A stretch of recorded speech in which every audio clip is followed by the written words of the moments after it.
Seja muito bem-vindo à TV Heróis da Fé. Este é o programa Lições Matinais, programa onde nós apresentamos o resumo da lição da Escola Sabatina. Nesse trimestre, como vocês já sabem, estamos a estudar a lição com o tema Missão de Deus, Minha Missão. Nesta lição nós vamos aprender sobre o espírito missionário de Deus, que também é o espírito que nós devemos adotar. E nesta semana nós estamos a estudar a lição número 5, que tem como tema desculpas para não cumprir a missão. E nós temos aqui em estúdio os nossos comentaristas, eles que vão nos ajudar a compreender melhor a lição desta semana. Mas antes disso, eu queria te convidar a deixar um like na nossa página do YouTube, deixar ou se inscrever no canal, para que mais pessoas possam assim ter acesso a esse vídeo e muitos assim possam assim receber a mensagem do Senhor. Então contribua para que a mensagem do Evangelho chegue a outros lugares. Então eu vou apresentar já os meus convidados. Aqui ao meu lado direito, né, eu tenho o irmão Armando Xavier, ele também que é vice-secretário da Escola Sabatina do Salão ou Grupo Teto Vermelho do Panguila. Então ele veio aqui nos ajudar a dar ênfase ou melhor compreensão da lição dessa semana. Seja muito bem-vindo. Muito obrigado. Ok. No outro lado nós temos o nosso ancião, ele que coordena, né, o grupo do Massangala, que faz parte também do distrito do Panguila. Tem como nome ancião Florindo Cassala, também veio nos ajudar a dar uma melhor compreensão na lição desta semana. Seja muito bem-vindo, irmão ancião. Muito obrigado. Ok. E para já vamos já começar. A lição desta semana teve como tema desculpas para evitar a missão. E quais são essas desculpas, né, que nós encontramos em torno desta lição? Nós vemos que a lição de segunda-feira só falou sobre o medo. A lição ela toda falou sobre a história de Jonas, né? Qual o medo que Jonas teve na missão que lhe foi incumbida? Ok, na verdade a lição de domingo, ao fazer referência sobre o medo como uma das desculpas que Jonas usou para não pregar o Evangelho, foi o facto de ele conhecer quem eram os habitantes da cidade de Nínive. Ou seja, os habitantes da cidade de Nínive eram habitantes considerados como sanguinários. Eles matavam de forma feroz as pessoas que pregavam o Evangelho, assim como os seus povos inimigos. Então Jonas foi motivado pelo medo por essa razão. Ok, e na verdade Jonas já teve uma experiência, ou já tem, como profeta, já teve várias experiências com Deus. Ele muitas vezes pregou para o seu povo. Mas por que apesar de ainda ter uma experiência com Deus, ainda assim o medo o tomou conta? Bem, ali mostra-se que Jonas estava a pôr em evidência aquilo que é o nosso sentimento humano. Apesar de ele ter confiado em Deus, chegou uma certa fase em que o domínio humano o controlou nesse caso. E ele, movido pelo sentimento de que faria as coisas por minha própria visão, ele foi motivado a ter medo. Independentemente da experiência que ele teve com Deus.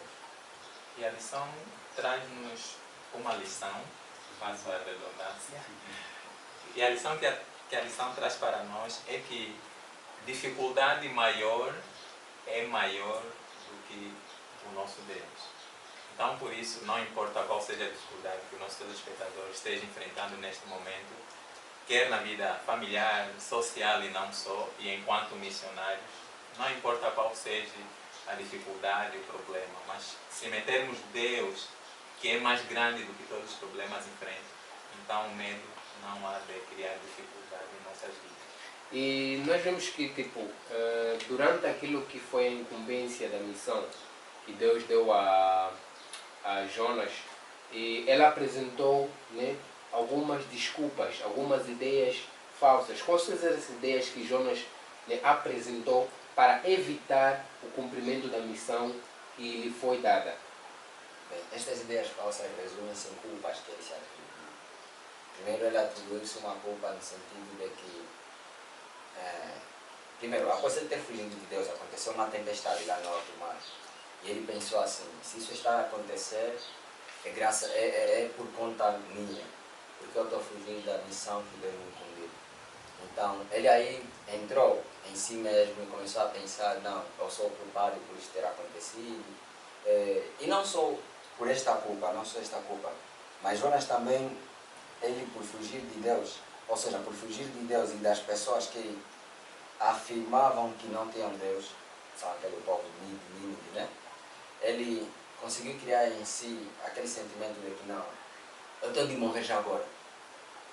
Mais valeu encerrar a missão nesse momento do que ir para aquele lugar. Então, esta era uma das ideias falsas que até os crentes atuais têm levado em si, quando são enviados para pregar uma determinada zona, por conta mesmo de conflito que talvez aconteça naquele local, ou então problemas de tradições, problemas culturais, estamos a me referir, problemas tribais.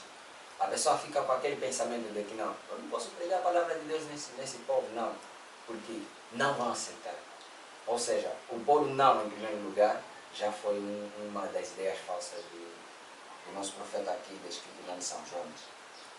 E como a lição fala de uma atividade missionária que Deus incumbiu a Jonas, é ideia falsa quando olhamos para alguém que talvez está mergulhado no álcool, na prostituição, em outros caminhos que não agradam a Deus, e concluirmos que essa pessoa, mesmo que nós pregarmos o Evangelho, esse não vai se converter. É uma ideia falsa.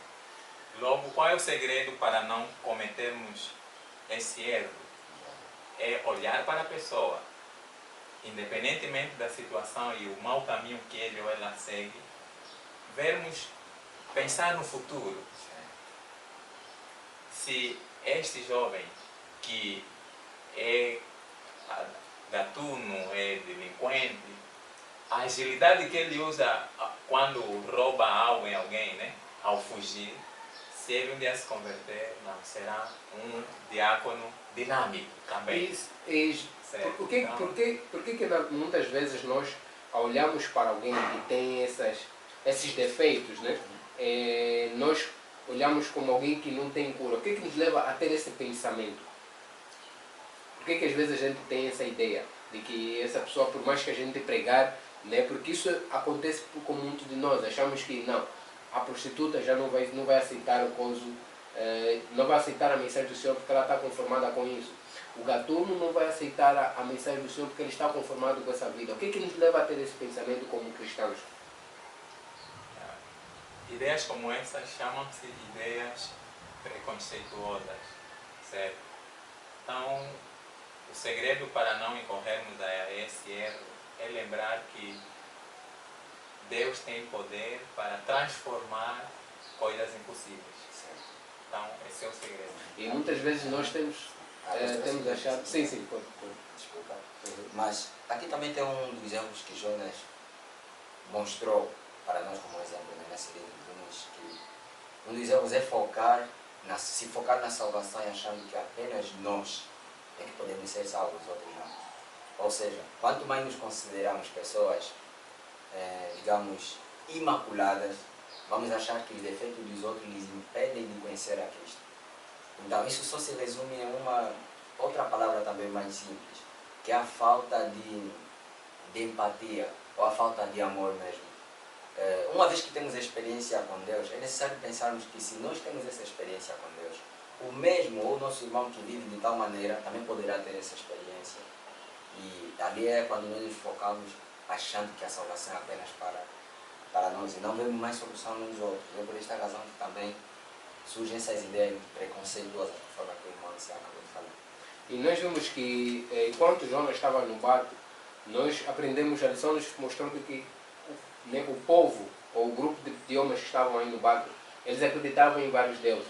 E acreditavam que o mar era a região dos deuses. E que se o mar estava furioso, é porque algum deles havia cometido alguma coisa contra o seu Deus. Então pediram que cada um lançasse sorte. E um sinal interessante é que eles pediram que Jonas orasse para o seu Deus. Isso será que não foi uma oportunidade dada a Jonas de mostrar verdadeiramente o seu Deus? Sim, é claro que foi uma oportunidade, é muito óbvio. Só que o que Jonas teve ali é o mesmo. É mesmo por esta razão que a lição descreveu uma das primeiras característica como sendo nossas desculpas, o medo. Foi uma grande oportunidade de Jonas poder ter partilhado, pelo menos, a mensagem. Uma vez que eles pensaram assim, o mar tem os nossos deuses. Talvez a terra também tenha os seus deuses, o ar também tem os seus deuses. E se estamos a sofrer nestas condições, é porque algum de nós pecou contra o seu Deus. Olha só, que tamanha oportunidade para Jonas se levantar e dizer, não, eu é quem pequei contra o meu Deus. E ele nem disse desse jeito, talvez, nem partilhou assim a mensagem, pediu que jogasse ao mar. Foi uma experiência e tanto que também na nossa vida se aplica naquelas condições em que talvez pessoas não convertidas vivem momentos de aflições, vivem procurando casas escuras para ter soluções, e acontece que você que conhece a mensagem, você que se considera servo de Deus, está ali presente. E ele por vezes pede, não, fulano, nós já fomos na mamãe X, fomos no papá X, o nosso irmão não cura. Já fizemos de tudo, o nosso irmão não deixa de beber. Já fizemos disso, daquilo, ela não sai dessa vida. E nós às vezes sentimos aquele receio, ficamos acanhados. Será que é correto orar assim no meio de um povo que nunca ouviu falar de Jesus? Como poderiam lidar? Como é que eles poderiam aceitar? E esses pensamentos só vêm porque nós estamos a pôr, em primeiro lugar, nossas ideias e não pensando no que Deus pode fazer. E há momentos que nós, ao estarmos no táxi, e sabemos que no táxi, principalmente no autocarro, é uma fase de muita reflexão também, porque lá ouve-se de tudo um pouco, em termos de conversa. E há momentos que nós perdemos grandes oportunidades. Sim. Por exemplo, se alguém esteja a lamentar de que a fome está demais, há muito desemprego, cada um de nós como cristãos, perante aquela situação, é uma oportunidade também que Deus cria para nós transmitir esperança àquelas pessoas. De que forma? Permitindo, se pode entrar na conversa, e ao entrar dizer que é verdade, que o sofrimento está demais, a fome está demais, mas